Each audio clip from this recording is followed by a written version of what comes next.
Assalamu alaikum and welcome to day 29 of our How to Read Quran series, a program on the Quranology Institute's YouTube channel. Today I will be speaking about using the story of Isa in order to further your reading of Quran. Why use Isa? Well, if you notice, just 4 days ago I mentioned using Musa as a means of understanding Quran. Well, Musa and Isa are the two main personalities in Quran who help us to accept and understand and apply Quran. I've already mentioned how Musa does it, but today it's about how Isa does it. But I think a very natural question which will arise is, why have two separate personalities? Well, everything in Quran has its own particular reason.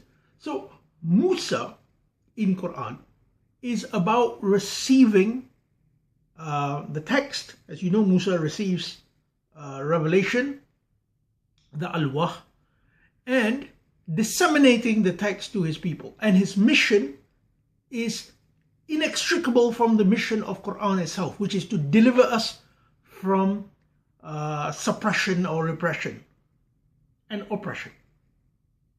Isa, on the other hand, is the example of the walking Quran. Now, I'm not used to using hadith, but there is a hadith which says that the Prophet's manners or his actions are the Quran. So he is the walking Quran. That's hadith. But this is in Quran itself. Isa is the walking Quran. That's my understanding. It's not a literal phrase there. And I will demonstrate why I think so. Now, but before I begin this presentation proper, I would like you to know that you need to put on your symbolic hats, because I will be using highly symbolic readings to make my point. So, it's very interesting. People usually compare Isa to Muhammad because they say both are founders of a religion or of religions. But actually, Isa is comparable not to Muhammad but to Quran, because Isa is the walking revelation. So Muhammad is thus comparable to Maryam, the mother of Isa. What do I mean by this? Well, have a look at the fact that if you look at chapter 19, verses 16 to 34, in verse 25 to 26, it talks about Maryam and her sawm, her abstinence.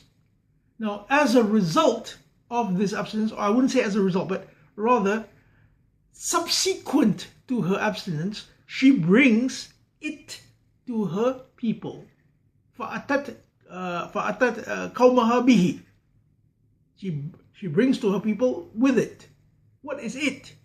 If you look in Quran often uses it, with it, bihi, to refer to itself as well. So that is already a major hint.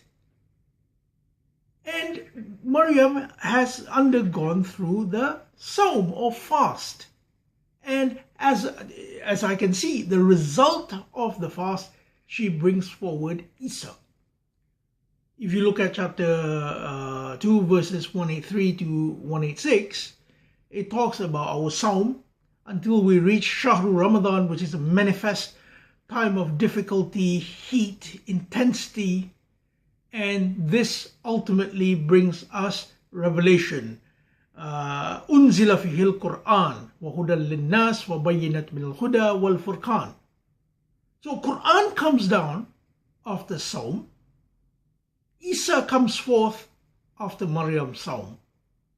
Is that a coincidence? Not to me. Not to me. That shows that Isa's personality comes out with a life of abstinence. Isa is also the prototype of the messengers. When Allah mentions the messengers, He mentions they follow and in their footsteps is Isa. Why? Because Isa If you look at chapter 5 verses 116 to 120, he will answer for his people what his people did on Judgment Day. Now if you look at chapter 16 verse 89, it says all witnesses each ummah will have a witness which does that. So Isa is the prototype.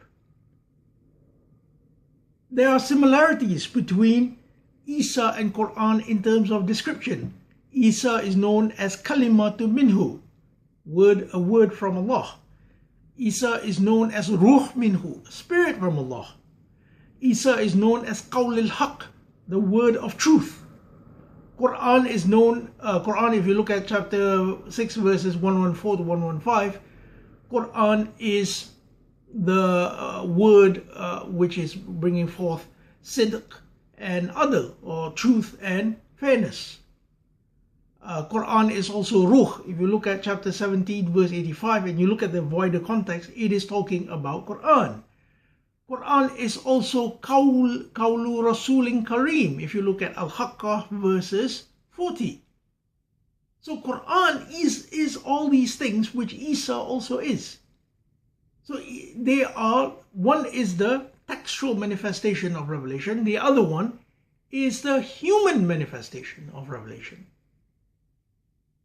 So as you can see, if we read the story of Isa, we will understand what happens if the Quran is personified, or if we ourselves follow Quran.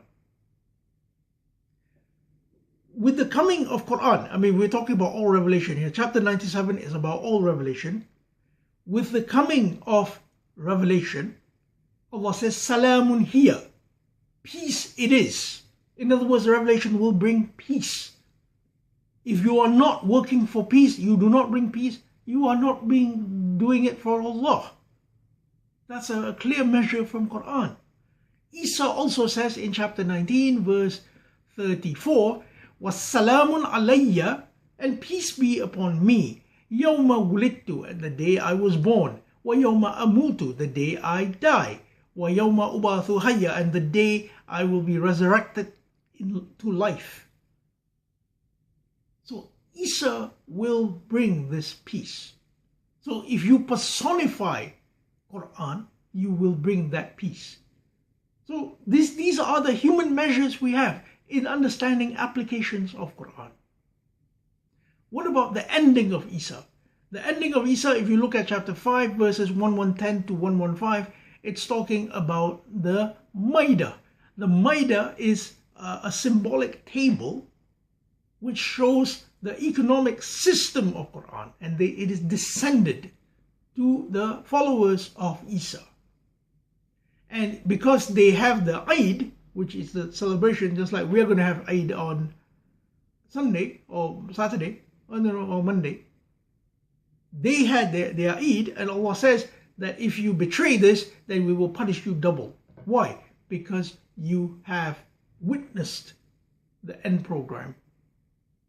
It's the same with Quran. Quran says, Inna hadha al-Quran yahdi lillati hiya aqwam. Verily, this Quran guides you to that which is uppermost, which is straight. This to be established. Aqwam is to be established. So it implies the exact same thing. Have a look at chapter 23 verse 50, where it says Isa and his mother were given the rabwah, the high plane. Quran is Nabuwah, it is prophecies, and it will give you also a high plane. So the implications of these are absolutely amazing. And if you study, as I said, I've been repeating in this video, if you study the story of Isa, you will be understanding how Quran works. So finally, before I finish, I would like to point out that if you look at chapter 97 again, the chapter is about Al-Qadr. Al-Qadr is potential or measure. And that is key to understanding the coming of revelation. And if you look at the name Isa itself, the name Isa, in the Quran itself, the word Asa, which is exact same spelling as Isa, means possibility. It is possible something. So one is possible, the other one is potential. And that's only translations. I mean, in Arabic, they could have the exact same implication, although they are separate words. Quran keeps them separate. That's something for us to really think about. So that's all I have time for today. I will be posting links to my previous presentation on Isa and Quran from 5 years ago. And I will also be posting my link on Maryam and Quran from the previous Quranology channel. So I would suggest you also watch these in order to get a full picture of what I'm trying to say.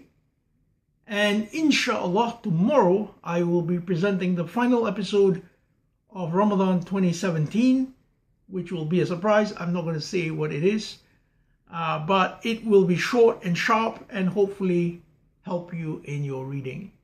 See you again tomorrow.